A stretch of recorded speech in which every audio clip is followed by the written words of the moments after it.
And I would recommend doing these. I only did the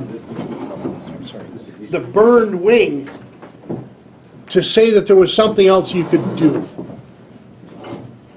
Because you do get tired tying gold-ribbed hares. Could I ask that you take a step back for the rookies here?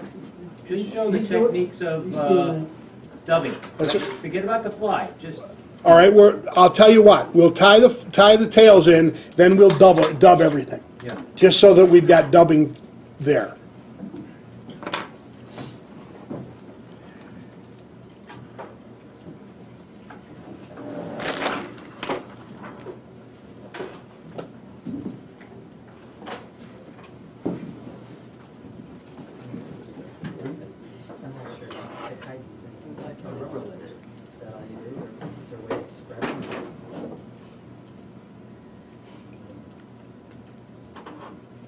What did you use for the tail? I used a brown hackle, and the only reason I did that was because brown is easy to see. The only reason I did it. I'm looking for tinsel. I don't see any. Here, I've got some. Gold? Thank you. Yeah, but you want to pull them back so they're also about 5 times.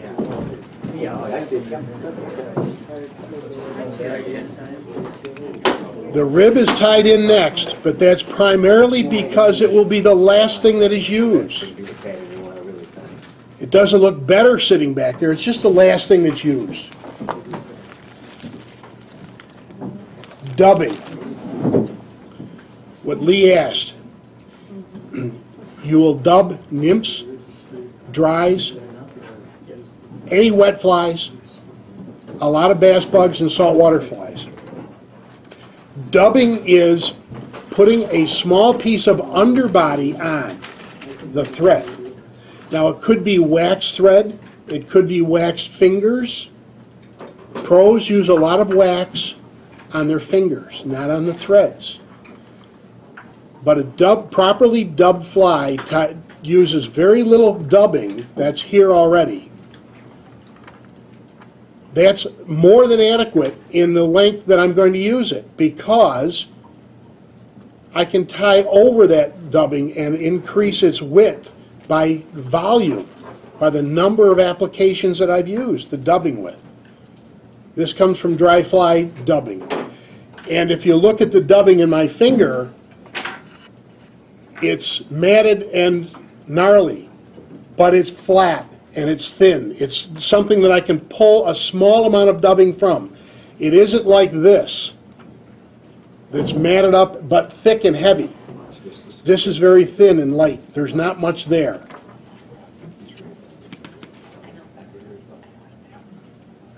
So I'm going to tie a small amount of dubbing on. Notice how it got thicker all of a sudden? That's because I've applied 2 layers to the tail end of this fly and the area up here at the top where I've turned over to go back over and over and over again with the dubbing.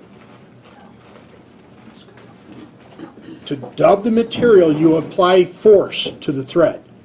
Your thumb and index finger only roll the thread in one direction, not both directions, just one. I'm tying to the right, always to the right, just to make that dubbing stay on the thread. If I used a little wax, it would help a little bit to keep the thread on, or the material on the thread. But I don't use wax when I dub, so I'm not using it now. All right, that's probably an adequate amount of material.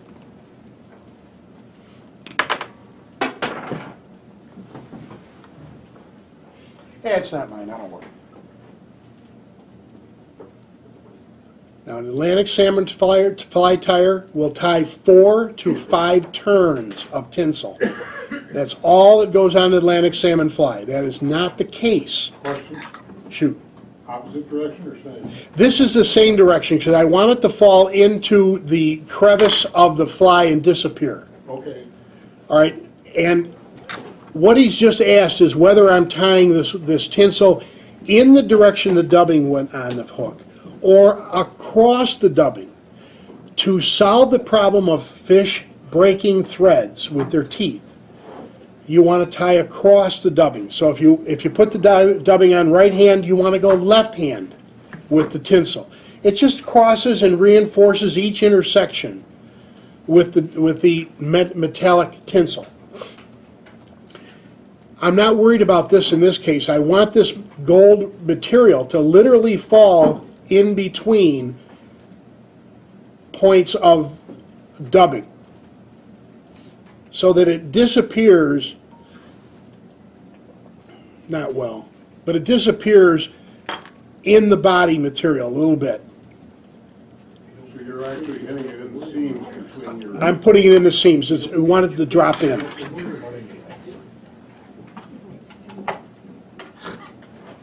Somebody has given me dull scissors, or I've made them dull, I don't know which.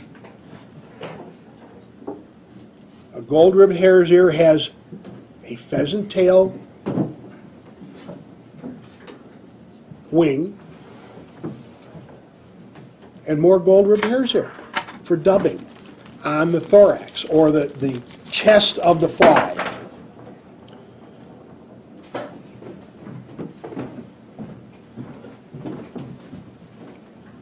Thank you. He's having a bad day of gravity today. As I get older, gravity is becoming more and more a thing. I used to be 6'4". Did you know that? What did you say? You used to be 6'4". Got a hell of a pompadour. I did. And my doctor said the other day, the last time I saw him, he was talking about my losing weight. And I told him that I was 6'4" in my mind. And he didn't accept that. He said, it doesn't count here. And he's shorter and fatter than I am. You're going to switch doctors? Yes, I am. I told him that. And he said, left-handed or right-handed? As long as they have long fingers, I'm sorry. Long fingers, it doesn't matter. And warm. Warm fingers are good too. I'm supposed to post this on the internet. Pardon me? I said, I'm not supposed to post this conversation on the internet. No, we're not. No guts, no glory.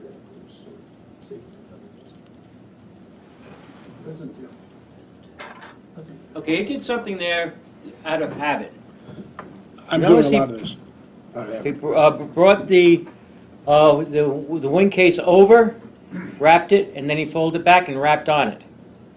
That keeps the wing Keeps case it from coming apart. unhooking. And it is out of habit. It's just so many things you learn here from people that you don't know. You watch and you look and you say, why did you do that? I don't know. But it keeps that material, the wing material, from disconnecting from the fly or from the top of the fly when a strike occurs.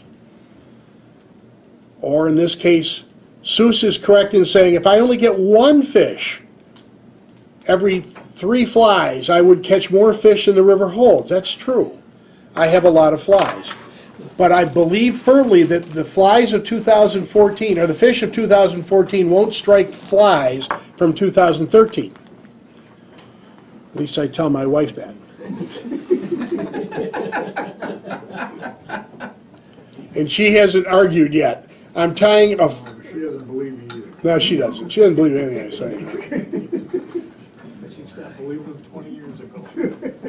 When we got married, she looked at me. I tried to get a 5-year option. We got married.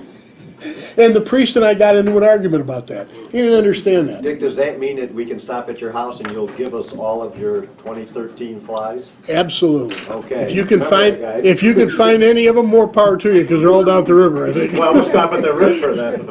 And your wife will be pleased that we're there picking them up because they're just going to be... She'll be pleased that you take the elk hide and the 4 or 5 deer heads and everything else away. I pulled out legs Yeah, those are good. here. These are good legs. So this is actually a good gold-ribbed hare's ear.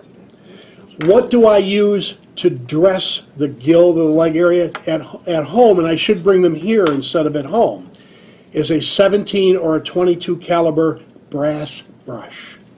Go to the gun shop and buy a brush that you would clean a chamber with. You may have to go through a character reference, though.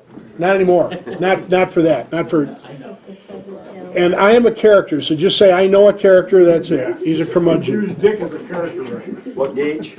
Make a difference? 22 caliber would be fine. It just 22, yeah. getting between the hook point and the shank is the only problem. It's down to a size 20 or so. You can use a 17 Can I caliber. just use Velcro? Velcro's fine. It is fine.